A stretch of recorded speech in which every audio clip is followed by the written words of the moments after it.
Tonight's story is titled The Bookshelf.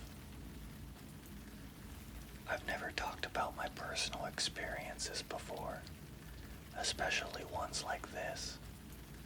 Please bear with me if things aren't explained. Well, I guess.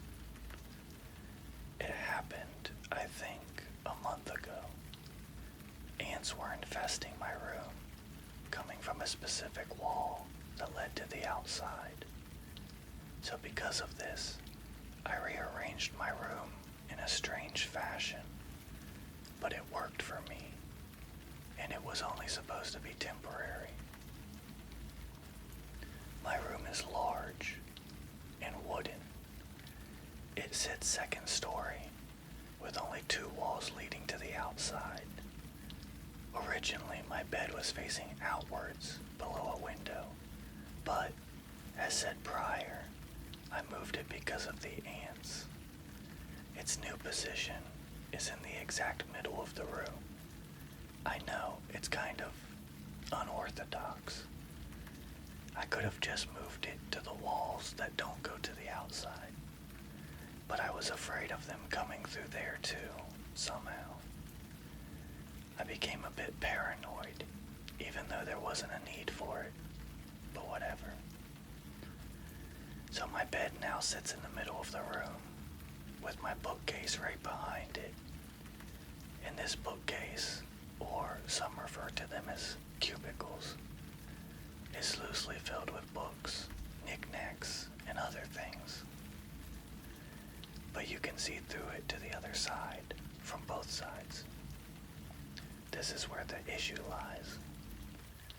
I honestly didn't think much of it.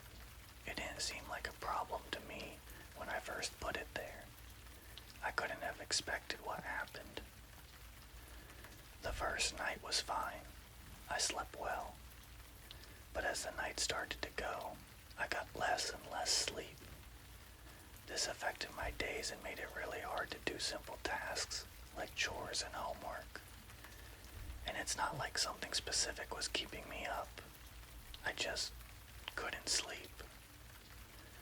I was tossing and turning all night, and it was miserable. After exactly 9 nights, on the 10th night is when it first happened. I'd been tossing and turning like I normally did. It was probably somewhere around 4 a.m. at the time, determining by the hand on the clock that I could barely see from my bed. It was near pitch black in my room. No night lights or anything, because I wouldn't have normally been afraid of the dark. I heard a shuffling sound from behind my bed, like something was moving my books very slowly and very silently. At this point, my eyes shot open, and you know that feeling of absolute terror when you think you hear something when nothing is supposed to be making any noise. That was happening. I could feel every strand of hair on me stick up.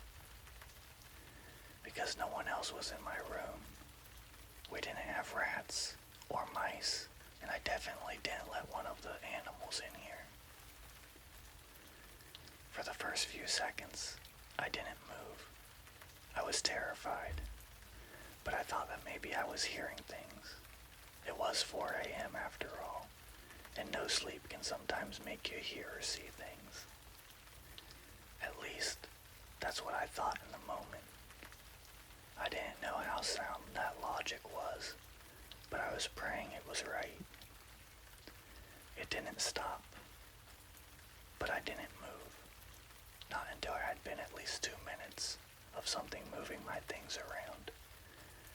My breathing was starting to make too much noise, and when I let out a winded, shaky breath, the something stopped.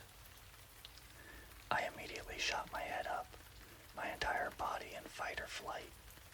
I bolted to my door, opened it, and booked it out of my room. I didn't hear or see anything on my way out, and I didn't want to.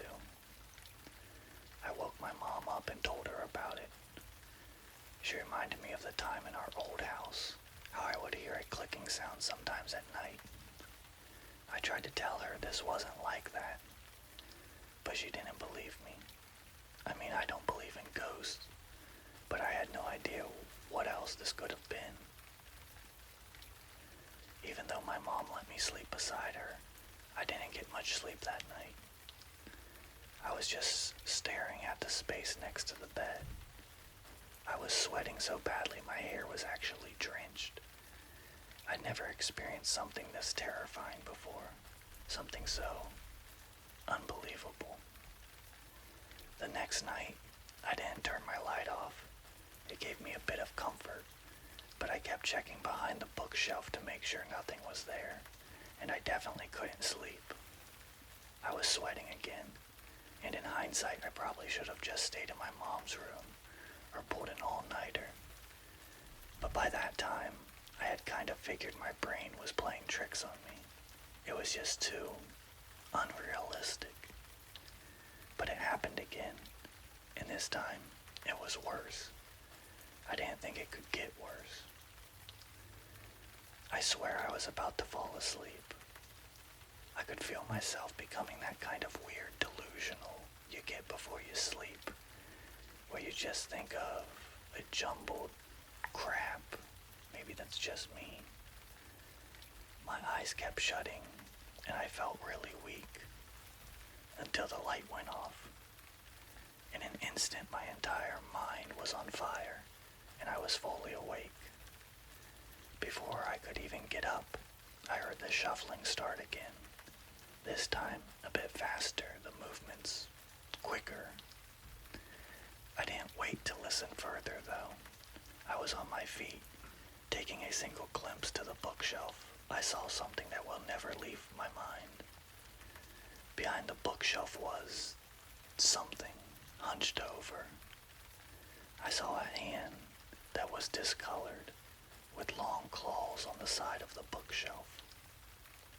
I couldn't make out a face, or even where it was, but it wasn't human, and it was no creature I'd ever seen.